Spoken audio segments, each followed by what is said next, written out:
What did we learn from lockdown? We asked our customers what their experience of lockdown had been, and we asked them to just give us some insights as to what the old normal, the new normal, and what lockdown was like. And lots of people talked about a reappreciation of the outdoors, of our countryside, of walking. So since everything changed, since lockdown, I have been walking. I think when you're walking places, you notice so much more.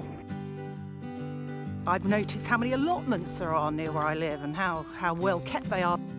Great to see so many people enjoying being outside and doing stuff for themselves. From my own personal experience, I'm a dog walker, and I was out walking in the countryside. I live in a town, not a city, and I have access to rural landscapes. And what I found quite interesting was there were people out walking without dogs. Normally you'll see lots of people with dogs, but you rarely see people out walking, unless of course they've got short socks, walking boots and a rucksack on. It was kind of like the 50s when people used to go for a Sunday afternoon drive for no better reason than to go for a Sunday afternoon drive. And I think lots and lots of people re-engaged with nature. Birdsong, they re-engaged with the lack of flights going overhead. We all became very aware of the beauty of nature, and I don't think we should let that go. What I've really enjoyed is nature, is seeing nature come back. I had an amazing experience locally here in boring suburbia. There's a little stream that I walk along, and for the first time ever, I saw an egret there paddling about. The stream was much clearer than I've ever seen it before. Nature has an amazing ability to appear. Connectivity has been really important over the course of the last 6 months. Zooming, Microsoft Teams, house party, call it what you will. You could argue that rural communities have always had to deal with some of the issues that have been brought to the cities, including the communication constraints and the relying on home broadband connectivity. In our rush to put our cities back together, the promises we've made to rural communities cannot be forgotten. We want them to be better connected. We want them to have better infrastructure. We need to protect the wildlife and the green spaces that we have. We need to make sure that we don't destroy the countryside, providing lots and lots of houses for city dwellers. We really need to get a balance so that we don't end up urbanising or industrialising our countryside. Fracking is a very good example of why our rural areas are precious and how very, very strongly people feel about them. Fracking is a very mature technology. It's used a lot in oil and gas exploration, and it isn't new.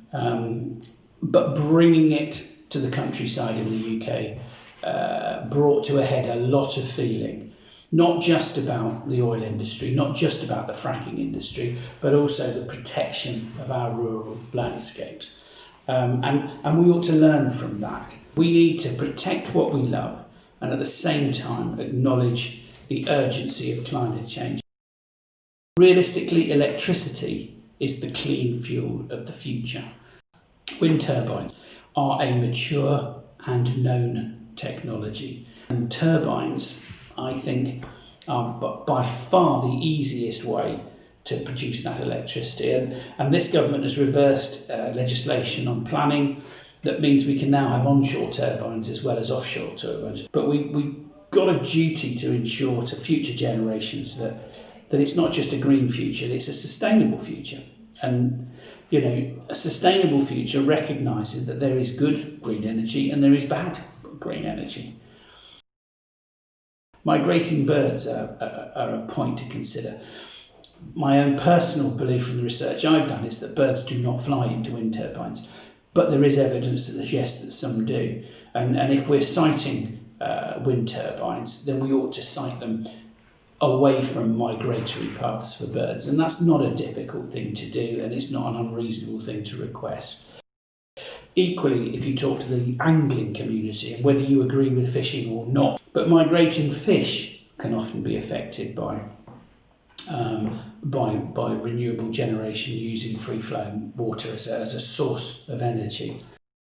That said, as a green energy company, we look at all these things. We are not evangelists, we are pragmatists. However, sustainable energy is really important. It takes it beyond the green argument. The green argument is about the environment. The sustainable argument is about it being continual.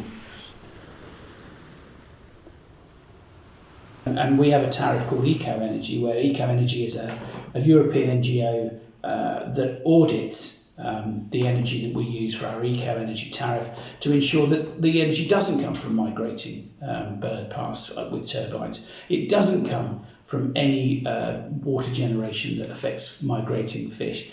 And therefore it takes that being green to a different level. And we can't go green at any cost. We have to consider all of the parameters. But I do believe in our ability to innovate and to be responsible for our approach to a green recovery. And we will innovate. We will find lots and lots of new things that we haven't discovered to date that will help us move forward to a zero carbon economy. If we look at the COVID-19 thing, and it's not anything any of us anticipated, and I've heard it said that we've lost a whole 12 months of political engagement and movement. I think if anything, we've gained an experience that suggests that we can push for a sustainable, cleaner future. We should make sure that as we come out, we protect those rural landscapes that we have all so very much enjoyed while we haven't been going to the office.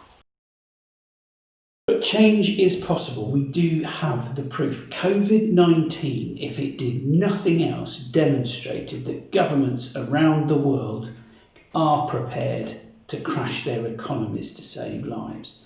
And they made those big decisions because they felt the threat was imminent. In climate change terms, it is happening now.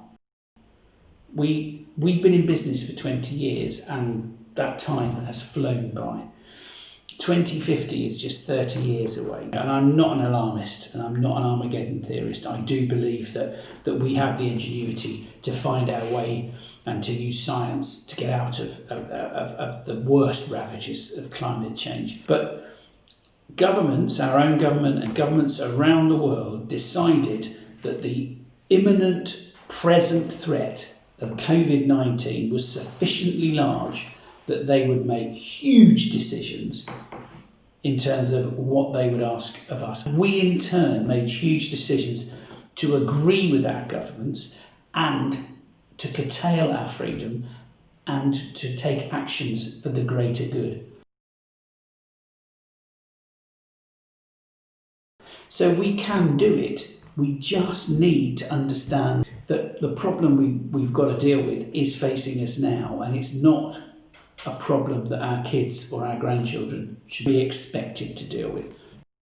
And if we can convince government that climate change is here, then we can get them to take action. If it's next century's problem, we lose the battle.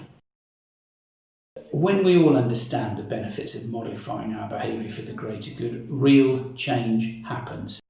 But equally, the government needs to communicate with us what the real benefits of changing our behaviours are in the fight to stop climate change. You will all have heard of smart meters. You may have one. Smart meters do not save people money. Behavioural change helps people save money. A smart meter provides you with information, data, graphics, whatever you want to call it. It provides you with the ability to look at your consumption and modify your behaviour to consume at times where prices are lower and avoid peak times when prices are higher. What we need to do is manage the distribution of electricity. We need to manage the peaks and troughs. We need to manage the demand side of electricity as well as the supply side. Peaks are inefficient.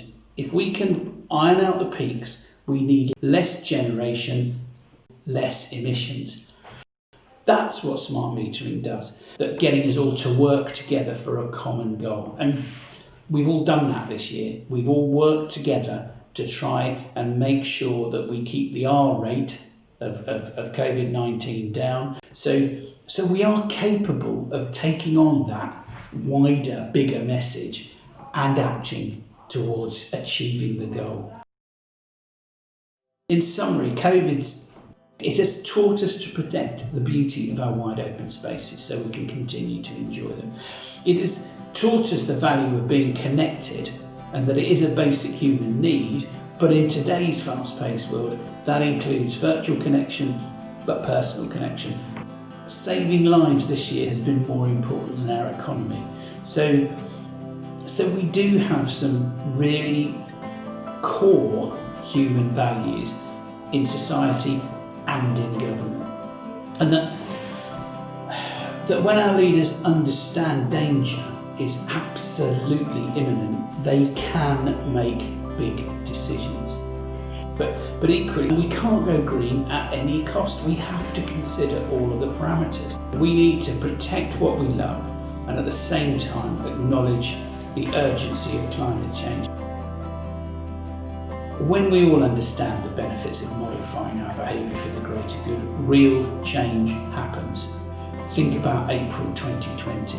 Real change happened in the UK when we had a lockdown and everybody modified their behaviour for the greater good. There's no final destination in this. We need to fundamentally change the way we live for 2050 and beyond.